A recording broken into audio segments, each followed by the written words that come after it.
ഈ വീഡിയോ നോക്കി ഇവരോടൊക്കെ നമ്മൾ എന്താ പറയേണ്ടത്? സിവിക് സെൻസ് പോട്ടെ, ബേസിക് കോമൺ സെൻസ്. ഒരു വാഹനം ഇതിലൂടെ ഓടിക്കണം എന്നുള്ള ബോധമില്ലാത്ത മനുഷ്യന്മാരാണ്. 10-30 ലക്ഷം രൂപയുടെ കാർ വാങ്ങാം, അല്ലെങ്കിൽ താറ് വാങ്ങാൻ പറ്റും. പക്ഷെ പൈസ കൊടുത്തിട്ട് നമുക്ക് കോമൺ സെൻസും ബുദ്ധിയും വാങ്ങാൻ പറ്റില്ല എന്നുള്ളതിന് തെളിവാണിത്. ആലോചിച്ച് നോക്ക്, 100, 120, 150 വണ്ടി പോകുന്ന സ്പീഡ് ട്രാക്കിൽ ഓപ്പോസിറ്റ് പോകണമെന്നുണ്ടെങ്കിൽ ചില്ലറ കുഴപ്പമൊന്നുമില്ല. ഇങ്ങനത്തെ ആളുകളൊക്കെ സ്പോട്ടിൽ പിടിക്കുക, സ്പോട്ടിൽ ലൈസൻസ് കട്ട് ചെയ്യുക, വണ്ടി കട്ട് ചെയ്യുക. ഇവരൊന്നും ഓടിക്കേണ്ട. എന്തിനാണ് ഇവരൊക്കെ വണ്ടി ഓടിച്ചിട്ട് ബാക്കിയുള്ളവരെ കൊല്ലാനോ? ഇതൊരു ഒറ്റപ്പെട്ട സംഭവമേ അല്ല. ഇങ്ങനെ ഡെയിലി ബൈപ്പാസിന് പോകുന്ന ആളാണ്. ഡെയിലി ഇതുപോലത്തെ ഓരോരോ കാര്യങ്ങൾ കാണുന്നുണ്ട്. ഒരുത്തിനും വണ്ടി ഓടിക്കാൻ അറിയില്ല. നമ്മൾ പറയും നമുക്ക് ഇവിടെ 4 വരി വേണം, 5 വരി വേണം, 10 വരി. നമുക്കിനി എത്ര വരി വന്നിട്ടും കാര്യമില്ല. നമുക്ക് വണ്ടി ഓടിക്കാൻ അറിയില്ല. എവിടുന്ന് യൂട്ടേൺ എടുക്കണം, എവിടുന്ന് എക്സിറ്റ് അടിക്കണം, എവിടുന്ന് എൻട്രി ചെയ്യണം, ഇതിലെങ്ങനെ വണ്ടി ഓടിക്കണം, എത്ര സ്പീഡ് പോകണം, ഏത് ട്രാക്കിൽ എങ്ങനെ പോകണം, ലൈൻ എങ്ങനെ ചേഞ്ച് ചെയ്യണം, ഇതൊന്നും മലയാളിക്ക് അറിയില്ല. ഇതൊക്കെ എവിടുന്ന പഠിക്കുക?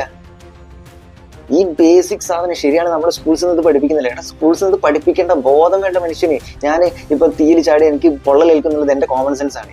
ഇതേപോലെ തന്നെയല്ലേ ഒരു 1 വേ ട്രാക്കിൽ തിരിച്ച് അങ്ങോട്ട് വണ്ടി ഓടിക്കുമ്പോൾ വരുന്നത്? ഇത്തരം ആളുകൾ നമ്മൾ എന്താ ചെയ്യുന്നത്? നിങ്ങൾ താഴെ കമന്റ് ചെയ്യും. നമ്മൾ MVD ട്രാഫിക് സിസ്റ്റം ഒക്കെ ഉണ്ട്, ഇവരൊക്കെ എന്താ ചെയ്യുന്നത്?